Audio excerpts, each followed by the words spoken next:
नमस्कार, मैं हूं आपके साथ विशाल कालरा। कहीं पे निगाहें, कहीं पे निशाना। ये हम इसलिए कह रहे हैं क्योंकि पहलगाम में हुए अटैक के बाद पूरा देश इंतजार कर रहा था कि सरकार की तरफ से पलटवार कैसा होगा, कब होगा और वो पलटवार कितना तगड़ा होगा, वो पाकिस्तान को कितना नुकसान पहुंचाएगा। क्या आतंकवाद के समूल नाश को लेकर अब भारत आगे बढ़ेगा? क्या भारत का यह मिशन होगा? लेकिन साहब, जैसे ही पहलगाम अटैक के 8 दिन हुए, एक बिल्कुल नई खबर सामने आ गई जिसने पूरे तरीके से पहलगाम अटैक से ध्यान को हटा दिया और राजनीतिक गलियारों में एक नई चर्चा को शुरू कर दिया। और वो चर्चा ये थी कि केंद्र सरकार ने तय कर लिया है कि इस साल जो जनगणना होगी उसमें जातिगत जनगणना भी की जाएगी, जातियों की गिनती भी की जाएगी। वो मुद्दा, वो एजेंडा जो कि राहुल गांधी ने सामने रखा था, उसे केंद्र सरकार ने, मोदी सरकार ने मान लिया। और चर्चा इस बात पर शुरू होने लगी कि साहब, ये जीत किसकी है, क्रेडिट किसको मिलना चाहिए, भारतीय जनता पार्टी का हृदय परिवर्तन कैसे हो गया। कल तक तो कह रहे थे कि बटेंगे तो कटेंगे, आज जातियों में बांटने वाली बात क्यों कर रहे हैं? इसी पर बात करने के लिए हमारे साथ एक बेहद खास मेहमान है, सुप्रीम कोर्ट के वकील Ashwini Upadhyay ji. PIL man of India के नाम से जानते हैं आप इन्हें, जनतंत्र टीवी के मंच पर। एक बार फिर से सर, आपका बहुत बहुत स्वागत है। धन्यवाद। अश्विनी जी, जिस बात से मैंने शुरुआत की कि कहीं पे निगाहें, कहीं पे निशाना, पूरा देश इंतजार कर रहा था साहब। पहलगाम में अटैक हुआ है, बार बार जम्मू कश्मीर को आतंकवाद का ये जख्म झेलना पड़ता है और इस बार तो लक्ष्मण रेखा पार हो गई। टूरिस्ट पर अटैक नहीं होता था, टूरिस्ट पर भी साहब अटैक हो गया इस बार। तो पहले तो मैं आपसे ये जानना चाहता हूं, जब आपने ये खबर सुनी कि साहब 26 निर्दोष लोगों को, टूरिस्ट को नाम पूछकर, धर्म पूछकर गोली मार दी गई है, सबसे पहली बात आपके जहन में क्या आई, आपका रिएक्शन क्या था? देखिए, ये कोई पहली बार नहीं हुआ है और इसको तो कई दशकों से हम लोग देख ही रहे हैं। 1990 में भी हुआ था, बाकायदा नाम पूछ के, धर्म पूछ के गोली मारा था। 1990, 91, 92 में अजमेर में लगभग 1,500 बेटियों के साथ बलात्कार हुआ था, तो वो भी धर्म के आधार पर बलात्कार हुआ था। अजमेर में जितनी भी पीड़िताएँ थी सारी हिंदू बेटियाँ थी और जो बलात्कारी थे सारे के सारे कन्वर्टेड हिंदू थे। अभी कुछ ही दिन पहले भोपाल में अजमेर पार्ट 2 हुआ है, वहाँ पे भी सारी पीड़ित बेटियाँ हिंदू हैं और सारे के सारे बलात्कारी कन्वर्टेड हिंदू हैं। तो ये समस्या तो ये मतलब कोई आज की नहीं है। और मैं तो आपसे रिक्वेस्ट करूँगा, एक बार अपनी टीम से कहिए, एक बार सामने दिखाएं, गूगल करेंगे डेजिनेटेड टेररिस्ट ग्रुप, तो लगभग 60 आतंकवादी संगठनों का नाम आएगा। एक बार आप वो नाम देख के भी आपको समझ में आ जाएगा कि पूरी दुनिया में जो 60 डेजिनेटेड टेररिस्ट हैं, जिनको UN ने कहा है कि भाई ये अथराइज, मतलब ये बड़े हमारे आतंकवादी संगठन हैं, उससे नाम से भी क्लियर हो जाएगा। लेकिन एक बात जो मैं बार बार आज कहता हूँ, फिर से कह रहा हूँ कि भारत के बॉर्डर पे केवल कश्मीर नहीं है, भारत के बॉर्डर पे राजस्थान भी है, गुजरात भी है, गोवा भी है, भारत के बॉर्डर पे और भी राज्य हैं, उत्तराखंड भी है भारत के बॉर्डर पे। ये आतंकवादी घटना कश्मीर में क्यों होती है? तो कहीं ना कहीं कश्मीर का आतंकवाद का डेमोग्राफिक से भी कोई रिलेशन है। अदरवाइज राजस्थान में भी तो, राजस्थान का बॉर्डर है, पाकिस्तान के बॉर्डर पे पाकिस्तान सटा हुआ राजस्थान है, वहाँ आज तक कभी नहीं हुआ, वहाँ कभी आतंकवादियों को आने की हिम्मत नहीं पड़ती। इसका मतलब कहीं ना कहीं अंदर बैठे कुछ लोग उनकी मदद करते हैं और ये पूरी मजहबी सोच का परिणाम है। उस जो पाक नापाक की सोच है, जो हराम हलाल की सोच है, जो ईमान काफिर वाली सोच है, उसका दुष्परिणाम है। और जो कुछ चल रहा है, जो जिस तरीके की मजहबी सोच आगे बढ़ रही है, इसके लिए संविधान की शपथ लेने वाले वो सांसद, विधायक, मंत्री, जज जिम्मेदार हैं, जिन्होंने न कभी वेद पढ़ा, न पुराण पढ़ा, न बाइबल पढ़ा, न कुरान पढ़ा, और कहते हैं वेद, पुराण, बाइबल, कुरान एक समान है। इस पूरे भारत में जो अराजकता फैल रही है, उसके लिए संविधान की शपथ लेने वाले वो माननीय सांसद, विधायक, मंत्री और जज हैं, जो कहते हैं गुरुकुल और मदरसा एक समान होता है। इसके लिए वो लोग जिम्मेदार हैं जो कहते हैं कि सारे पंथ एक समान होते हैं, सारी किताबें एक समान होती हैं, और इसके लिए वो भी जिम्मेदार हैं जो कहते हैं मजहब नहीं सिखाता आपस में बैर रखना। विशाल जी, सच्चाई तो यह है कि मजहब ही बैर रखना सिखाता है। मेरी PIL चल रही है धर्म और रिलीजन के ऊपर, कि धर्म अलग होता है, रिलीजन अलग होता है। इसके ऊपर बाकायदा चैप्टर होना चाहिए, स्कूलों में पढ़ाया जाना चाहिए कि धर्म क्या है, रिलीजन क्या है। अगर मैं एक वाक्य में कहूँ तो धर्म जोड़ता है, रिलीजन तोड़ता है। भारत का संविधान धर्म की स्वतंत्रता देता है, मजहब की बहुत आंशिक स्वतंत्रता देता है। दुर्भाग्यवश हमारे संविधान की शपथ लेने वाले माननीय सांसदों, विधायकों, जजों को धर्म और रिलीजन के बीच का अंतर नहीं पता, इसलिए वो फ्रीडम ऑफ रिलीजन को फ्रीडम, मजहबी स्वतंत्रता मान के बैठे हुए हैं, जबकि फ्रीडम ऑफ साफ साफ लिखा हुआ कि नहीं, इसमें आपको सब्जेक्ट टू ऑर्डर है, पब्लिक है, मोरालिटी। एक और जो भारत में जो सबसे बड़ी खतरा है मुगलों ने 500 साल के शासन में 1000 मदरसे खुलवाए थे और 75 साल में संविधान लागू होने के बाद 3 लाख मदरसे खुल गए। भारत के संविधान में कहीं मदरसा शब्द ही नहीं है। भारत का संविधान तो मजहबी तालीम का विरोध करता है, धार्मिक शिक्षा का नहीं। धार्मिक ग्रंथ अलग होता है, मजहबी किताब अलग होती है, धर्म अलग होता है, रिलीजन अलग होता है।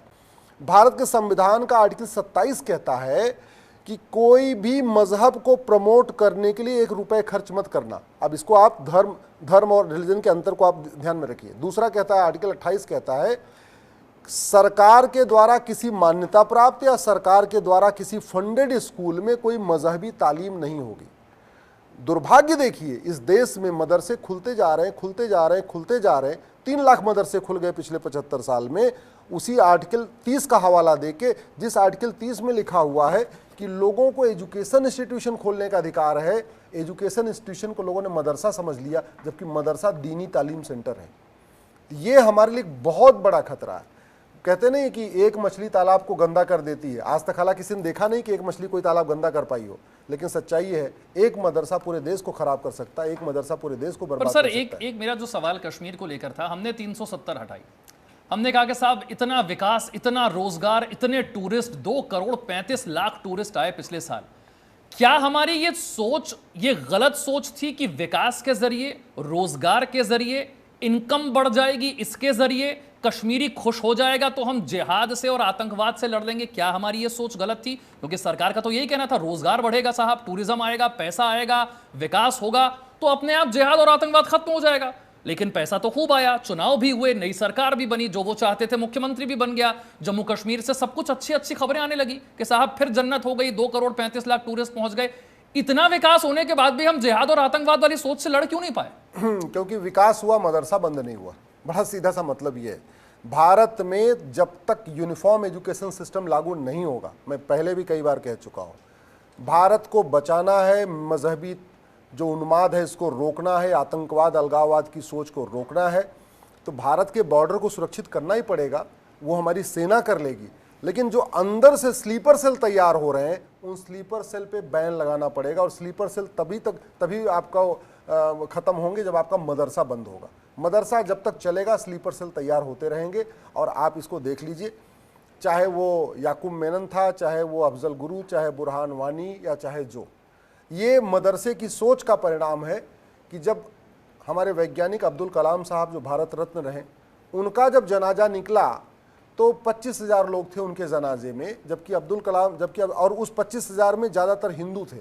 वहीं दूसरी तरफ याकूब मेनन का जनाजा निकला तो लगभग 2 लाख से ज़्यादा लोग थे। ये सोच कहाँ से आ रही है, ये तालीम कहाँ से आ रही है? सब कहते हैं आतंकवादियों का धर्म नहीं होता, लेकिन उनसे पूछो कि क्या आतंकवादियों को वहीं मार के सीधे जिंदा जला देना चाहिए? बोले नहीं, ये फतिहा पढ़ना ज़रूरी है, उसको दफनाना ज़रूरी है, उसकी अंतिम उसमें निकालना ज़रूरी है। ये जो सोच है, जो भारत के प्रति सोच है, मैंने मदरसों के खिलाफ PIL फाइल किया है। मैंने कहा है कि देश को बचाना है तो कई स्टेप्स लेना पड़ेगा और आंतरिक सुरक्षा को मजबूत करना है। सबसे पहले तो इस माइनॉरिटी मेजॉरिटी के खेल को बंद करिए।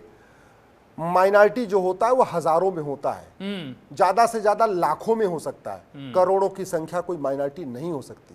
जो माइनॉरिटी की यूनिट है वो कुछ हजार, भाई कुछ 100 लोग जो है उनको माइनॉरिटी कह लो, चलो कुछ 1000 लोग हैं उनको माइनॉरिटी कह लो। हम कह रहे हैं चलो 5 लाख 10 लाख जिनकी संख्या उनको भी माइनॉरिटी कह लो कि भैया ठीक है, पारसी हो गए, यहूदी हो गए, बहाई हो गए, इनको माइनॉरिटी। जिनकी संख्या करोड़ों में है उसको माइनॉरिटी, और फिर माइनॉरिटी कमीशन, फिर माइनॉरिटी, फिर मिनिस्ट्री, फिर माइनॉरिटी के नाम पे बजट, फिर मजहब के आधार पे लोन, फिर मजहब के आधार पे वजीफा, फिर मजहब के आधार पे बोर्ड, फिर मजहब के आधार पे ट्रिब्यूनल, फिर सब मजहब के आधार पे मंत्रालय, मजहब के आधार पे आयोग, मजहब के आधार पे मुफ्त में मकान, मजहब के आधार पे आरक्षण। ये जब सब कुछ मजहब के आधार पे चला तो फिर तो एक काम करना चाहिए, पहले संविधान से सेकुलर शब्द हटा देना चाहिए, इसको संविधान कहना बंद करना चाहिए, क्योंकि संविधान का मतलब होता है सबके लिए एक समान विधान। फिर हम क्यों फंडामेंटल राइट रखें भाई सब एक समान है? मेरा मानना है समय आ चुका है कि भारत में माइनॉरिटी मेजॉरिटी के कॉन्सेप्ट को खत्म किया जाए, धर्मांतरण रोकने के लिए कठोर कानून बनाया जाए, घुसपैठियों की पहचान की जाए। विशाल जी, मेरी PIL है सुप्रीम कोर्ट में, मैंने जब 2017 में PIL फाइल किया था उस समय कहा था कि 5 करोड़ घुसपैठी आ चुके हैं, अब उनकी संख्या लगभग 6 करोड़ हो चुकी है। जब मैं घुसपैठियों की बात कहता हूं तो ज्यादातर लोगों को लगता है कि केवल रोहिंग्या और बांग्लादेशी हैं। घुसपैठियों में पाकिस्तानी भी हैं, अफगानिस्तानी भी हैं, रोहिंग्या भी हैं, बांग्लादेशी भी हैं। पहले लोग विश्वास नहीं कर रहे थे, लेकिन इस पहलगाम अटैक के बाद फिर पता चल रहा है कि 8-8 बच्चों की अम्मा, नानी, दादी भारत में बैठी हुई हैं। शौहर उनके पाकिस्तान में है और वो यहाँ भारत इसे में जरा बैठे हैं। समझाइए, क्योंकि अभी हमने देखा जब पाकिस्तानी नागरिकों को वापस भेजा जा रहा था अटारी बॉर्डर पर, उनसे बातचीत की गई, मीडिया ने बात की, तो पता चला कि साहब कोई यहाँ 10 साल से रह रहा है, कोई यहाँ 15 साल से रह रहा है, किसी ने अपनी पूरी कॉलेज की पढ़ाई यहाँ पर पूरी कर ली है, कोई यहाँ पर नौकरी के लिए अप्लाई करके बैठा है, किसी ने यहाँ पर अपने बच्चे पैदा कर लिए। ये हो क्या रहा है, ये क्या चल रहा था? नहीं, ये जो चल रहा है उसका एक सबसे बड़ा कारण है कि भारत के कानून महाघटिया है। यहाँ 2000 में आधार बन जाता है, 2000 में राशन कार्ड बन जाता है, 2-3 हज़ार रुपये में ड्राइविंग लाइसेंस बन जाता है, 2000 में बर्थ सर्टिफिकेट बन जाता है, 10 से 15 हज़ार रुपये खर्च करके 5-6 डॉक्यूमेंट बन जाता है। फिर वोट जीवी, नोट जीवी, सत्ता जीवी नेता उनका वोटर आईडी में नाम जुड़वा देते हैं और वोट लेते रहते हैं। सवाल यह है कि शादी के बाद जो भी कहीं पे, मतलब केवल भारत की बात नहीं कर रहा हूँ, केवल हिंदुओं की बात नहीं कर रहा हूँ, पूरी दुनिया में एक सिस्टम है कि शादी के बाद लोग अपने ससुराल जाते हैं, अपने पति के साथ रहते हैं। इस बात की बहुत गंभीरता के साथ जांच होनी चाहिए। इतनी बड़ी मात्रा में, जो लाखों की संख्या है, इतनी महिलाएं भारत में रह रही हैं और इनके शौहर पाकिस्तान में हैं। किस सोच के साथ वो भारत में रुकी? फिर उन्होंने पहली बात तो भारत में शादी क्यों नहीं किया, वो पाकिस्तान में जाके क्यों शादी किया? भाई भारत में वैसे भी 1000 लड़कों पे 930 लड़कियां हैं। ये रेशियो तो अभी हुआ है, पहले तो 1000 लड़कों पे 850 लड़कियां होती थी। लड़के तो यहाँ पहले कुंवारे बचे रहते थे, तो फिर यहाँ के लोग वहाँ जा जाके क्यों निकाह कर रहे थे? अगर कोई बहुत बड़ा सेलिब्रिटी जाके वहाँ निकाह करे, समझ में आ रहा है, बहुत बड़ा खिलाड़ी है, इंटरनेशनल खिलाड़ी, उसको प्यार वार हो गया, समझ में आता है। लेकिन गरीब एकदम आम वो भी जाके वहाँ निकाह कर रही हैं। अच्छा, निकाह कर लिया तो वहाँ जा रही हैं, उसके बाद फिर आके यहीं बच्चे, फिर जा रही हैं, फिर आके यहीं बच्चे, फिर जा रही हैं, फिर आके यहीं बच्चे। ये इसमें तो हमको बहुत बड़ी एक साजिश समझ में आती है। कहीं ना कहीं ये डेमोग्राफी को इम्बैलेंस करने का पूरा एक प्लान है। तो चाहे वो लब जिहाद हो, चाहे लैंड जिहाद हो, चाहे धर्मांतरण जिहाद हो, चाहे घुसपैठ जिहाद हो, चाहे जनसंख्या जिहाद हो, अल्टीमेटली टारगेट यही है कि भारत की डेमोग्राफी बदली जाए, और उसमें बहुत हद तक सफल हो चुके हैं। शायद लोगों को पता ही नहीं है कि भारत के 9 राज्यों में हिंदू खत्म हो चुके हैं। 800 जिलों में से 200 जिलों की डेमोग्राफी बदल चुकी है। 6000 तहसीलों में से 1500 तहसीलों की डेमोग्राफी बदल चुकी है। भारत के बॉर्डर पे जो 1500 तहसीलें हैं, जो 300 तहसीलें हैं भारत के बॉर्डर पे, उन 300 की 300 तहसीलों की डेमोग्राफी बदल गई है। और इस डेमोग्राफी बदलने का एक ही कारण है, घुसपैठ, धर्मांतरण, जनसंख्या विस्फोट, लब जिहाद, लैंड जिहाद। लेकिन एक सवाल ये उठा कि साहब क्या आम कश्मीरी का दिल अब बदल गया है? जब पहलगाम अटैक हुआ तो हमने देखा कश्मीर के लोग सड़कों पर आ गए और लोगों ने कहा साहब 35 साल में ऐसा पहली बार हुआ है कि आम कश्मीरी जो है कह रहा है कि हम तो जो लोग मारे गए हैं उनके साथ खड़े हुए हैं, हम इस आतंकवाद का विरोध करते हैं, हम आतंकवादी हमले का विरोध करते हैं। लोगों ने कहा कि साहब कश्मीरियों का दिल बदल गया है। लेकिन फिर हमने देखा कि वहां पर 10 आतंकियों के घर ध्वस्त किए गए। जानकारी मिली कि 1 महीने से ये आतंकी यहीं पर रह रहे थे, किसी के घर में खाना खाते थे, कोई इनको गाइड करता था, कोई हथियार दे रहा था, कोई फंडिंग पहुंचा रहा था, रास्ता बता रहा था। आज भी वो छुपे हुए हैं, आज भी वो मारे नहीं गए हैं। इसका मतलब उन्हें छुपने में भी कोई मदद कर रहा है, उनको वहां भी खाना पहुंचाया जा रहा है। इतना कुछ हो कैसे रहा है? अगर आम कश्मीरी का दिल सच में इतना बदल गया है, बिना लोकल सपोर्ट के इतना बड़ा आतंकवादी तो हमला नहीं हो सकता। दिल बदलता है 2 कारण से, या तो शिक्षा हो या तो कानून का खौफ हो। जैसे अरब, दुबई, कुवैत, बहरीन में सबका दिल बहुत बढ़िया रहता है। उनको पता है कुछ गड़बड़ करेंगे तो मारे जाएंगे, हमको सजा हो जाएगी, हमको फांसी हो जाएगी। मैं आपको एक दूसरा एग्जाम्पल देता हूँ। भारत में जब कोविड आया तो कोविड आने के बाद यहाँ हत्या रुक गई, बलात्कार रुक गया, चोरी लूट झपटमारी रुक गई, सारे के सारे अपराध रुक गए भारत में कोविड के समय। क्यों? क्योंकि सबको पता था कि अगर हम बाहर निकलेंगे तो हम मारे जाएंगे, अगर हमने किसी को हाथ लगाया, किसी को टच किया तो हम मारे जाएंगे। ये था कोविड का खौफ, ये था कोरोना का खौफ। कानून भी वैसे ही खौफ पैदा करने वाला होना चाहिए।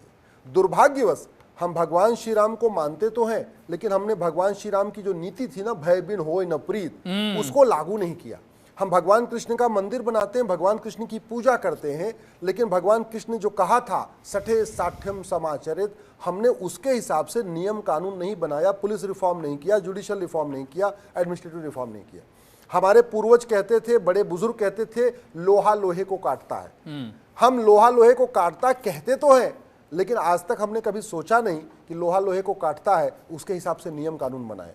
आखिर जो समस्या भारत में है विशाल जी, इसमें से कोई भी समस्या वर्ल्ड वाइड नहीं है। भारत की कोई भी समस्या विश्वव्यापी नहीं है। भारत में जो समस्याएं हैं, इसमें से कई समस्याएं चीन में नहीं है, कई समस्याएं जापान में नहीं है। जो समस्या भारत में है उसमें कई समस्याएं दुबई में नहीं है, कुवैत में नहीं है, बहरीन में नहीं है। ये समस्याएं भारत में क्यों हैं? और इसको वैसे भी सोचना पड़ेगा कि हमारा बॉर्डर पाकिस्तान से जो राजस्थान वाला बॉर्डर है, वहां आतंकवादी क्यों नहीं आके छिपते? गुजरात के बॉर्डर पे क्यों आके नहीं छिपते? कश्मीर के बॉर्डर पे क्यों छिपते हैं? तो मैंने कहा ना, शिक्षा में संस्कार हो और कानून का खौफ हो। कानून का खौफ कैसा होना चाहिए? कोरोना जैसा खौफ होना चाहिए कि अगर हमने जासूसी किया, हमने गद्दारी किया, हमने आतंकवादियों की मदद किया, हमने विदेशी फंडिंग लिया, हमने किसी भी तरीके से देश के साथ नाइंसाफी किया, तो हम मारे जाएंगे। कानून का खौफ ऐसा होना चाहिए कोरोना जैसा कि अगर हमने फर्जी आधार बनाया, फर्जी राशन कार्ड बनाया, फर्जी ड्राइविंग लाइसेंस बनाया, फर्जी बर्थ सर्टिफिकेट बनवाया, या हमने फर्जी वसीयत बनवाया, हमने फर्जी विरासत बनाया, तो हम मारे जाएंगे। कानून का खौफ होना चाहिए कि अगर हम भारत में यहाँ पे शादी तो हमने कहीं विदेश में कर लिया, लेकिन फिर भी भारत में रहे, अवैध तरीके से रहे, तो हम मारे जाएंगे। और केवल गलत काम करने वाले पे खौफ नहीं होना चाहिए, गलत काम करने वालों की मदद करने वालों में भी खौफ होना चाहिए। जब तक ये व्यवस्था नहीं होगी, ऐसे ही होता रहेगा। कभी पहलगाम होगा, कभी कुछ होगा। आप जरा सोचो ना, हमारी व्यवस्था कितनी सड़ी हुई है। ये भारत के संविधान की शपथ लेने वाले माननीय सांसदों, विधायकों, मंत्रियों, जजों के मुंह पे एक तमाचा है। एक आतंकवादी जिसने कहा कि मैंने 4 एयरफोर्स के जवानों को मारा, उसका वीडियो उपलब्ध है। उसके बाद भी 35 साल से अभी जिरा हो रहा है, अभी बयान हो रहा है, जांच हो रही है, चार्जेस पे हो रही। क्यों भैया? अरे एक व्यक्ति, आप यासीन मलिक की बात कर, 4 जवान मारे गए, जवान के परिवार कह रहे हैं इसने मारा, मारने वाला कह रहा है मैंने मारा, टीबी पे एडमिट किया। जिसने मारा उसका narco polygraph brain mapping test कर लेते, उसका वीडियो अवेलेबल है, तो उसकी क्यों नहीं हो पाता? फोरेंसिक। आप इतने लंबे समय से इस लड़ाई को लड़ रहे हैं, कोई परिवर्तन ऐसा नजर क्यों नहीं आता? मैं यही तो सोच रहा हूं कि समझ में नहीं आ रहा है कि हम किसी से सीख क्यों नहीं रहे। अमेरिका का आईफोन लेते हैं, लेकिन अमेरिका के कानूनों को नहीं लेते। सिंगापुर से दुनिया भर की चीजें आयात करते हैं, सिंगापुर के कानूनों को नहीं लेते। बाकी हम हर जगह वर्ल्ड क्लास की मिसाइल बना रहे हैं, वर्ल्ड क्लास की चीजों को बना रहे हैं, कभी अपने कानून को नहीं देख रहे। हमारा कितना सड़ा हुआ कानून है भाई। बड़ी सीधी सी बात है, कन्हैया लाल का जिसने हत्या किया, हत्यारों ने खुद ही वीडियो बनाया, वीडियो उपलब्ध है, वीडियो की जांच कर लो और उसके बाद हत्यारों का narco polygraph brain mapping test कर लो। अगर दोनों में सत्यता साबित हो जाती है, सीधे उठा के फांसी दे दो। फांसी दे दो, फिर खौफ पैदा होगा। दुर्भाग्यवश 1984 में सिखों का नरसंहार हुआ, न किसी की 100% प्रॉपर्टी जब्त हुई, न नागरिकता खत्म हुई, न फांसी हुई, तो खौफ कैसे पैदा होगा? 1990 में हिंदुओं का नरसंहार हुआ कश्मीर में, न किसी को फांसी हुई, न किसी की नागरिकता खत्म हुई, न किसी को 100% प्रॉपर्टी जब्त हुई, तो खौफ कैसे पैदा होगा? कन्हैया लाल की हत्या हो गई, कमलेश तिवारी की हत्या हो गई, अभी एक सेठी की हत्या हो गई, सुहास सेठी की हत्या हो गई, अनगिनत हत्याएं हो रही हैं। दिल्ली में कितने लोगों की हत्या हो चुकी है, बाहर हत्या हो रही है। ये सब क्यों चल रहा है भारत में? क्योंकि कानून का खौफ नहीं है।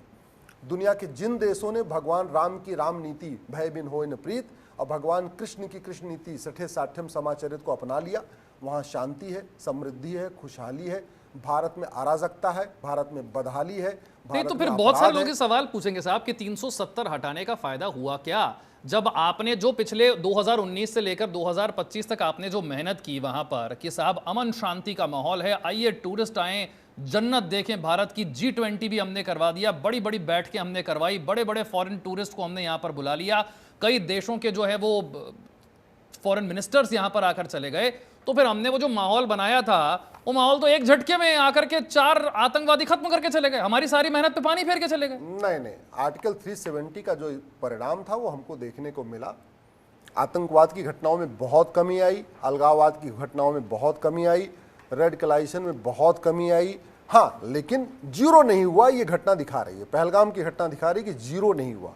और जीरो केवल आर्टिकल 370 खत्म होने से नहीं हो जाएगा, जीरो केवल वहां चुनाव कराने से नहीं हो जाएगा। जीरो तो होगा वही, मैंने आपको पहले से कहा था, भय बिन होय न प्रीत, ऐसा नियम कानून। जब जीरो तब होगा जब भारत में 1 नेशन 1 पुलिस कोड होगा, 1 नेशन 1 जुडिशियल कोड होगा, 1 नेशन 1 एडमिनिस्ट्रेटिव कोड होगा। कानून का खौफ होगा कि अगर हमने कुछ भी गड़बड़ किया, मदद किया, जासूसी किया, गद्दारी किया, सहयोग किया, तो हमारी प्रॉपर्टी भी जाएगी, हमारी नागरिकता भी जाएगी, हमको आजीवन कारावास भी हो सकता है, हमको फांसी भी हो सकती है। ये जब खौफ होगा, जब तक इस बात का खौफ नहीं होगा तब तक मुझे लगता है आतंकवाद की घटना जीरो नहीं हो सकती है। बाकी 370 खत्म होने के बाद कश्मीर में बहुत आमूलचूल परिवर्तन आया है, वहाँ पे काफ़ी हद तक चीज़ें बदली हैं, वहाँ का डेवलपमेंट हुआ है, वहाँ के लोगों को रोजगार मिला है, टूरिज्म बढ़ा क्या है। आपको लगता है कि एक आम कश्मीरी की सोच को इतना आसानी से बदला जा सकता है, और क्या वो आम कश्मीरी आज भारत के साथ खड़ा हुआ महसूस करता है, अपने आप को भारत का अभिन्न अंग मानता है, या सिर्फ जो टूरिज्म आ रहा है उसके लिए ठीक है, अच्छा है, पैसा आ रहा है, लेकिन वो सोच, वो दिल अभी पूरे तरीके से भारत के साथ नहीं है? नहीं, वो तो जहाँ पे भी मदरसा रहेगा वो भारत के साथ नहीं रहेगा। मैं इसको कश्मीर स्पेसिफिक मानता ही नहीं हूँ। मेरा तो मानना है जहाँ पे भी मदरसा रहेगा वहाँ पे वो वसुधैव, क्योंकि मदरसों में वसुधैव कुटुंबकम नहीं सिखाया जाता, मदरसों में राष्ट्र प्रथम नहीं सिखाया जाता, मदरसों में नारी तू नारायणी नहीं सिखाया जाता, मदरसों में यत्र नारस्तु पूज्यते रमन्ते तत्र देवता नहीं सिखाया जाता, मदरसों में सर्व मंगल मांगल्य शिवे सर्वा साधिके नहीं सिखाया जाता, मदरसों में सबका साथ सबका विकास नहीं सिखाया जाता, मदरसों में सर्वे भवन्तु सुखिनः नहीं सिखाया जाता, मदरसों में संविधान की खिलाफ चीज़ें सिखाई जाती हैं, मदरसों में सिखाया जाता है पाक ना पाक, मदरसों में विदेशी सोच को आगे बढ़ाया जाता है, मदरसों में equality before law equal profession of law नहीं सिखाया जाता, मदरसों में जो पाक नापाक की सोच सिखाई जाती है वो सबसे खतरनाक है। और मैं आपको बताऊं, इसको दुर्भाग्यवश कभी हमारे नेता, अभिनेता, लेखक, बुद्धिजीवी, पत्रकार, कलमकार इस पर बोलते नहीं हैं।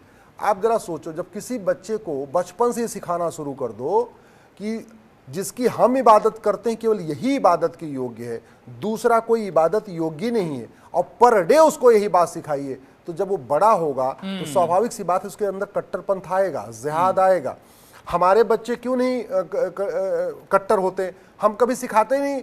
जो घर में हनुमान जी की पूजा होती फिर भी हम बच्चों को ये नहीं कहते कि हनुमान जी पूजा योग्य है।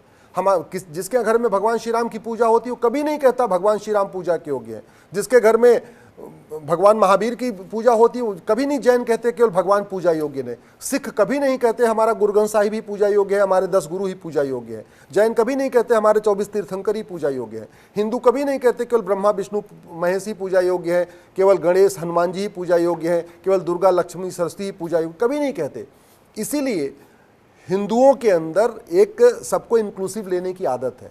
वहीं दूसरी तरफ बचपन से वो बात कानों से सुन रहा है, दिन में 5 बार सुन रहा है, लाउड स्पीकर से सुन रहा है, फिर जाके पढ़ भी रहा है, वही सुन रहा है, वही पढ़ रहा है, वही देख रहा है, तो स्वाभाविक सी बात है कट्टर पंथ आएगा। इसलिए मेरा मानना है अब समय आ गया है कि इसके मूल कारण के ऊपर चर्चा पर बहुत सारे लोग ये मानते हैं कि साहब ये जो हुआ, नाम पूछकर धर्म पूछकर मारा गया, इसको इतना ज्यादा लोगों को बताएं नहीं, इससे देश का माहौल खराब हो जाएगा।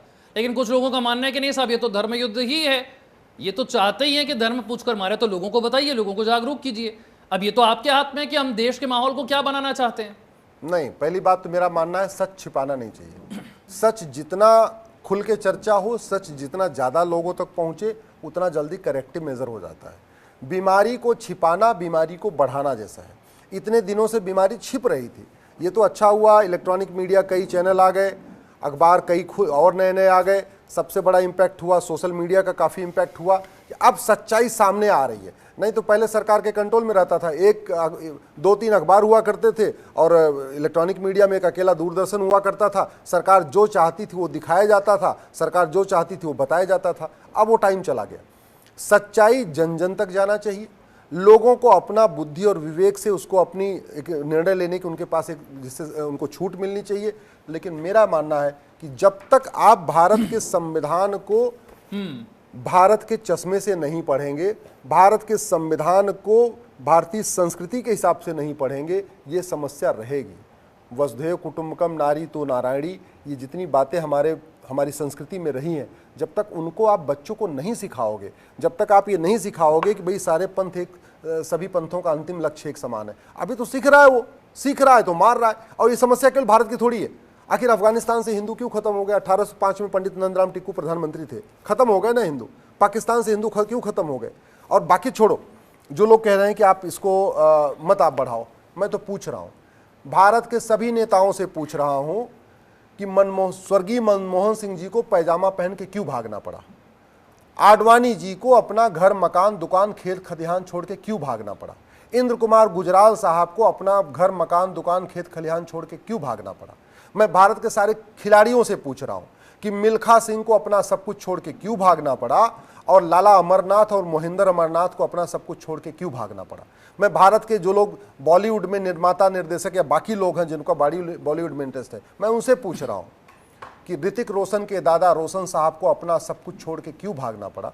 सुनील दत्त जी को अपना सब कुछ छोड़ के क्यों भागना पड़ा? राज कपूर, पृथ्वीराज कपूर जी को सब कुछ छोड़ के क्यों भागना पड़ा? प्रेम चोपड़ा जी को सब कुछ और यश चोपड़ा जी को सब कुछ छोड़ के क्यों भागना पड़ा? आखिर क्या ऐसी सोच है? क्या कारण है कि एक पड़ोसी दूसरे पड़ोसी की मदद नहीं करता? क्या कारण है कि उमेश कोल्हे की हत्या उन्हीं का दोस्त करवा देता है जिसकी बेटी की शादी में उन्होंने पैसा दिया था? क्या कारण है कन्हैया लाल का दोस्त जो उनके यहाँ रेगुलर कपड़ा सिलवाया करता था वही आके हत्या कर देता था? तो जब तक इस सोच पे चर्चा नहीं होगी, इसको हम ढक के रखेंगे तो समस्या और बढ़ेगी। समस्या पे चर्चा होनी चाहिए। दुनिया में हम पहले ख़त्म हो चुके, अफगानिस्तान में ख़त्म हो गए, पाकिस्तान में ख़त्म हो गए, बांग्लादेश में ख़त्म हो गए, मलद्वीप मालदीप बन गया, कश्मीर में ख़त्म हो गए, नागालैंड में ख़त्म हो गए, मेघालय में ख़त्म हो गए, मणिपुर में ख़त्म हो गए, मिजोरम में ख़त्म हो गए।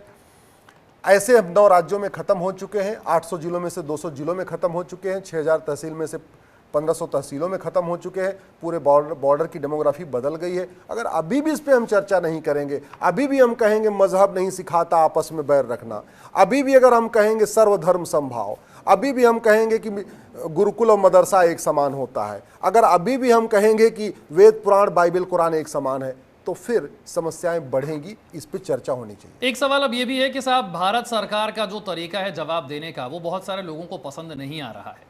उनको लग रहा है कि साहब पहले आपने सर्जिकल स्ट्राइक की, फिर एयर स्ट्राइक की, इलाज पक्का हुआ नहीं। ये कुछ आतंकी मार देना, कुछ आतंकियों के अड्डों को ध्वस्त कर देना, ये पक्का और परमानेंट इलाज नहीं है। आप जानते हैं कि फैक्ट्री पर हमला करना होगा, ये सब तो प्रोडक्ट्स हैं, और फैक्ट्री है आईएसआई और पाकिस्तान की आर्मी, जिनके पास पैसा है, फंडिंग है और बाकी सारे तरीके हैं।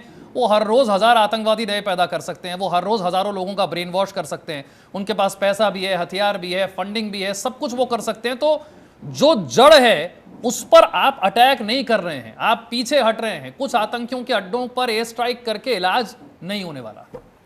आचार्य चाणक्य ने कहा था कि किसी व्यक्ति को मारने से समस्या खत्म नहीं होती जब तक कि आप उसकी सोच को ना खत्म कर दो। लगभग इसी बात को गांधी जी ने भी अपने अलग शब्दों में कहा था। मेरा ये मानना है कि पाकिस्तान तो वैसे ही बदहाल हो चुका है, पाकिस्तान फटेहाल हो चुका है। पाकिस्तान में अब ठीक ठाक लोग बचे नहीं हैं। जो वहाँ अच्छे लोग हैं सब निकल जाते हैं, कोई ऑस्ट्रेलिया चला जाता है, कोई कनाडा चला जाता है, कहीं कहीं चला जाता है। अब वहाँ केवल नाचने गाने वाले बचे हुए हैं थोड़े बहुत, बाकी वहाँ पे जो अराजकता फैलाने वाले लोग वही बचे हैं। अच्छे लोग सब भाग रहे हैं, और जो पाकिस्तान में वहाँ बचे हुए हैं पाकिस्तान को लूट रहे हैं। वहाँ के पाकिस्तान के नेता भी पाकिस्तान को लूट रहे हैं, वहाँ के नौकरशाह भी लूट रहे हैं, सेना वाले तो जम के लूट रहे हैं। सब विदेशों में अपनी बड़ी बड़ी कोठियाँ, अपने फार्म हाउस बना रहे हैं। उनका मानना है कि जब कभी पाकिस्तान से युद्ध होगा तो हम अपने यहाँ से निकल जाएंगे, जाके वहीं अपना बस जाएंगे। तो ये सच्चाई है। तो पाकिस्तान को सीधे सीधे अटैक करके मेरे को ऐसे नहीं लगता। और वैसे भी सरकार ने अगर कुछ सोच समझ के निर्णय लिया है, या सरकार कुछ वेट कर रही है, सरकार कुछ कर रही है, टाइमिंग कर रही है, तो मुझे लगता है उसको इंतजार हम लोगों को, टाइमिंग का इंतजार तो हम लोगों कर को रहे हैं। विश्वास के हम लोगों टाइमिंग का इंतजार तो हम कर रहे हैं, लेकिन सर सवाल ये है कि इस बार अटैक हो कहां? आप जानते हैं कि कुछ आतंकियों को मारने से, उनके अड्डे ध्वस्त करने से होगा कुछ नहीं। उनका पैसा, फंडिंग, उनकी ट्रेनिंग तो पाकिस्तान आर्मी और आईएसआई से ही आ रही है। जब तक आप उन पर नहीं अटैक करेंगे, ये तो खेल चलता रहेगा, रुकने वाला नहीं है। ये तो फिदाइन है, ये तो मरने के लिए आए हैं। इनको मार दिया जाए उससे उन्हें कोई फर्क नहीं पड़ता। वो तो इसी तैयारी के साथ आए हैं कि हम 1000 लोगों को मारेंगे, आप हमें मार दो। हाँ, एक नारा था, तुम कितने अफजल मारोगे, हर घर से अफजल निकलेगा। याद है आपको ना? बिल्कुल। ये नारा भारत में लगाया गया था। कौन थे लगाने वाले? दिल्ली, देश की राजधानी में नारा लगा था। तो सबसे पहले तो हमें उन लोगों को ठीक करना पड़ेगा, सबसे पहले। और वो जो नारा था, मैं उस नारे को बुरा नहीं मानता, वो सच है कि आप एक अफजल को मारोगे तब तक मदरसे से 100 अफजल निकल जाएगा। हमारे लिए खतरा बढ़ा है, ये सच्चाई है। पहले एक बाबर था, अभी अनेकों बाबर हैं। पहले एक औरंगजेब था, अभी अनेकों औरंगजेब हैं। लेकिन और भी खतरा इसलिए बढ़ गया है कि पहले एक जयचंद था, अभी बहुत जयचंद हो गए। तो खतरा तो हमारा बढ़ा है। खतरे का इलाज सबसे पहले हम इंटरनल अपना सिक्योरिटी सिस्टम ठीक कर लें। सबसे पहले ये हमारे जो माननीय सुप्रीम कोर्ट के जज हैं, जिनको हर जगह मानवाधिकार दिखाई देता है, पहले वो समझ लें कि मानवाधिकार मानव का होता है, दानव का नहीं। वो आतंकवादियों को जो मानव मान के उनको मानवाधिकार के लिए खड़े हो जाते हैं, उनको पहले समझना पड़ेगा कि वो कर क्या रहे हैं। सबसे पहले ये समझना पड़ेगा कि क्या कारण है कि जहां हिंदू खत्म होता है वो एरिया सेंसिटिव हो जाता है। और इसका इलेक्शन कमीशन का आंकड़ा है, चाहे तो कोई जिसको भी चाहिए इलेक्शन कमीशन का आंकड़ा देख लीजिए। जहां विशाल जी 100% हिंदू होते हैं, इलेक्शन कमीशन के अनुसार वो एरिया सुरक्षित होता है, वहां अलग से फोर्स लगानी नहीं पड़ती, अलग से पुलिस लगानी नहीं पड़ती, आराम से चुनाव हो जाता है। जैसे ही किसी एरिया में हिंदू 80% हो जाता है, वो एरिया सेंसिटिव हो जाता है, अलग से फोर्स लगानी पड़ती है। और जैसे कहीं हिंदू 60% हो जाता है, वो एरिया हाई सेंसिटिव हो जाता है। मैं ऑफिशियल इलेक्शन कमीशन के आंकड़े बता रहा हूँ। वो एरिया हिंदू 60% हुआ तो वो एरिया हाई सेंसिटिव हो जाएगा। हाई सेंसिटिव होगा तो वहाँ रैपिड एक्शन फोर्स भी लगेगी, हो सकता है सीआरपीएफ की बटालियन भी लगानी पड़े, कुछ और ज़्यादा करना पड़े। इसका मतलब ये हुआ कि जहाँ जहाँ हिंदू घट रहा है, वहाँ अशांति बढ़ रही है, वो एरिया अशांत हो रहा है। और इंटरनेशनली भी देख लीजिए, अफगानिस्तान में हिंदू खत्म हो गए, आज बदहाल है, फटेहाल है, रोज बम धमाके हो रहे। पाकिस्तान में हिंदू खत्म हो गए, आज बदहाल है, फटेहाल है, रोज बम धमाके हो रखे हैं, आतंकवादियों की इंटरनेशनल वो राजधानी बन चुकी है। बांग्लादेश को देख लीजिए, हिंदू वहां से खत्म हुए, आज की डेट में वहां अराजकता बढ़ चुकी है, रेडिकलाइजेशन बढ़ चुका है। लेकिन ये रेडिकलाइजेशन बढ़ाता कौन है? वो बढ़ाते हैं मदर से। हम लोग कहते हैं अपने सारे धार्मिक कार्यों में, धर्म की जय हो, अधर्म का नाश हो, प्राणियों में सद्भावना हो, विश्व का कल्याण हो। अधर्म का नाश किए बिना धर्म की जय नहीं होती। हमारे जितने अवतार हुए अधर्म का नाश करने के लिए, भगवान श्री राम यहाँ कथा सुनाने नहीं आए थे, भगवान श्री राम यहाँ अधर्म का नाश करने आए थे। भगवान कृष्ण केवल भगवत गीता का उपदेश देने नहीं आए थे, भगवान कृष्ण यहाँ अधर्म का नाश करने आए थे। 500 से ज्यादा राक्षसों को उन्होंने खुद ही मारा था, और जो बचे खुचे थे उनको कुरुक्षेत्र में लाके मरवा दिया था। ये भगवान कृष्ण ने किया। तो आप आचार्य चाणक्य को देख लीजिए या उसके पहले देख लीजिए, सच्चाई यह है कि अधर्म का नाश किए बिना धर्म की जय नहीं होगी। और अधर्म का नाश आज के समय में जो बाहर के हैं अधर्मी, उनके लिए तो सेना नाश करेगी, लेकिन अंदर के जो अधर्मी हैं उनका नाश तो आपको जुडिशियल सिस्टम के जरिए करना पड़ेगा, आपको नियम कानून बदल के करना पड़ेगा। अगले बड़े टॉपिक की तरफ हम चल रहे हैं, और जो आज हमने इस शो का नाम भी दिया है, कहीं पे निगाहें कहीं पे निशाना, और वो इसीलिए था कि भाई पाकिस्तान से बदला लेने की बारी थी। 8 दिनों के बाद केंद्रीय कैबिनेट से जो फैसला होकर बाहर निकला, उसने सबको हैरान कर दिया। केंद्रीय मंत्री अश्विनी वैष्णव ने प्रेस कॉन्फ्रेंस में कहा कि आज तक साहब कांग्रेस पार्टी ने जातिगत जनगणना होने नहीं दिया, अब हम लेकर आएंगे इसे। अश्विनी जी, आपको हैरानी तो बहुत हुई होगी, मैं जानता हूं, क्योंकि बहुत सारे लोगों का ये मानना था कि तो राहुल गांधी का एजेंडा है। ये कहाँ, बीजेपी के समर्थक थोड़ी ना इस पर वोट देते हैं। बीजेपी का तो हिंदुत्व की बात करती है, वो कहती है बटेंगे तो कटेंगे, जातियों में बांटो मत, जाति में हिंदू बट गया तो फिर तो कट गया। बार बार हर बड़े नेता ने, हर बड़े मंत्री ने यही कहा कि साहब हिंदुओं को एक करो, हिंदुओं को बांटो मत, ये तो अंग्रेजों की नीति थी, इसी पर कांग्रेस काम करती है। अचानक सरकार आगे लीजिए साहब, जातिगत जनगणना होगी। देखिए विशाल जी, इस पे अगर इस माहौल में हुआ है तो हो सकता है सरकार की कोई स्ट्रेटजी हो सकता है सरकार ये दिखाना चाह रही हो कि अब हम तो कुछ करने वाले नहीं हैं, अब तो हम अपने भारत के काम में लग गए हैं। आपको दुख हुआ ये सुनकर? ठीक है, जहाँ तक इसकी जातिगत जनगणना की बात है, मेरा व्यक्तिगत मानना है भारत में सबसे पहले जनगणना होनी चाहिए घूसखोरों की। भारत की में जनगणना होनी चाहिए कमीशन खोरों की, जमाखोरों की, मिलावटखोरों की, कालाबाजारियों की। भारत में जनगणना होनी चाहिए माओवादियों की, नक्सलियों की। भारत में जनगणना होनी चाहिए जिहादियों की। भारत में जनगणना होनी चाहिए घुसपैठियों की, वो पाकिस्तानी घुसपैठी हो, बांग्लादेशी घुसपैठी हो, अफगानी घुसपैठी हो या रोहिंग्या घुसपैठी हो। भारत में जनगणना होनी चाहिए काले कुबेरों की। भारत में जनगणना होनी चाहिए विदेशी पैसे से चल रहे एनजीओज की, जो भारत के खिलाफ नैरेटिव खड़ा करते हैं। भारत में उन बुद्धिजीवियों की जनगणना होनी चाहिए जो विदेशी फंडिंग लेके भारत को बदनाम करने की कोशिश करते हैं। तो जनगणना होनी चाहिए लब जिहाद करने वालों की, जनगणना होनी चाहिए लैंड जिहाद करने वालों की, जनगणना होनी चाहिए धर्मांतरण कराने वाले मिशनरियों और जिहादियों की, जनगणना होनी चाहिए घुसपैठियों की, जनगणना होनी चाहिए जो भारत में अराजकता फैलाते हैं। पर सर हो नहीं रही ना वो, अब तो जनगणना जातियों की हो रही है, और लोग कह रहे हैं कि साहब आप राहुल गांधी के एजेंडे के सामने झुक गए। आप भी हिंदुओं को एक करने की बात करते हैं, आपने भी बड़े लंबे समय से इस बात को किया है। आपको लगता है कि जिस मिशन को लेकर चले थे उसको बहुत बड़ा धक्का लगा है कि अब तो जातियों की गिनती होगी, और ये जातियों की गिनती तक बात रुकेगी नहीं। आप जानते हैं फिर आगे क्या होगा? आगे होगा 50% आरक्षण के बैरियर को तोड़िए, लेकर जाइए इसे 60, 70, 80 जितनी जरूरत हो, जितनी उनका भागीदारी, उतना हिस्सेदारी उनको देनी पड़ेगी, ये तो नारा है। और प्राइवेट सेक्टर में आरक्षण लेकर आइए, प्राइवेट नौकरियों में, प्राइवेट शिक्षा में आरक्षण लेकर आइए, यही मांग है। पर अगर आप जातियों की गिनती करेंगे तो फिर आगे आपको ये भी करना होगा। मेरे पिताजी किसान हैं, आज भी खेती करते हैं। मैंने तो उनसे ये सीखा है कि किसी भी फसल की बुआई करने से पहले जुताई करना चाहिए, गुड़ाई करना चाहिए, निराई करना चाहिए, खरपतवार की सफाई करना चाहिए। कोई भी अगर कानून बनाना है तो सबसे पहले जुताई, गुड़ाई, निराई, खरपतवार की सफाई करो। ये जातिगत जनगणना की बात कौन करता है? कांग्रेस। किस लिए? सत्ता के लिए। सत्ता क्यों चाहिए? लूटने के लिए। जातिगत जनगणना की बात पहले कौन कर रहा था? आरजेडी। क्यों चाहिए सत्ता? सत्ता क्यों चाहिए था? उनको लूटने के लिए, उनको घोटाला करने के लिए। मेरा मानना है सबसे पहले भारत में इलेक्शन रिफॉर्म करना चाहिए, जिससे इस तरीके के भ्रष्ट, जातिवादी, भाषावादी, क्षेत्रवादी जो सफ़ेद पोस्ट पाखंडी हैं, इनका इलाज हो सके और ये सत्ता में आ ही न सके। गुंडे, बदमाश, माफिया अगर टाइप के लोग आएंगे, अनपढ़ अनाड़ी गंवार आएंगे आपके संसद विधानसभा में, अच्छा काम नहीं करेंगे। आज का जो सिस्टम है वो ऐसा है कि अच्छे लोगों को संसद में आने से रोक रहा है और बुरे लोग आराम से टिकट खरीद के 20 करोड़ में टिकट, 25 करोड़ में टिकट, 50 करोड़ में टिकट, राज्यसभा वगैरह का तो 50-50 करोड़ का टिकट हो जाता है। ऐसे टिकट लोग खरीद के पहुंच रहे हैं, ये देश के लिए अच्छा नहीं है।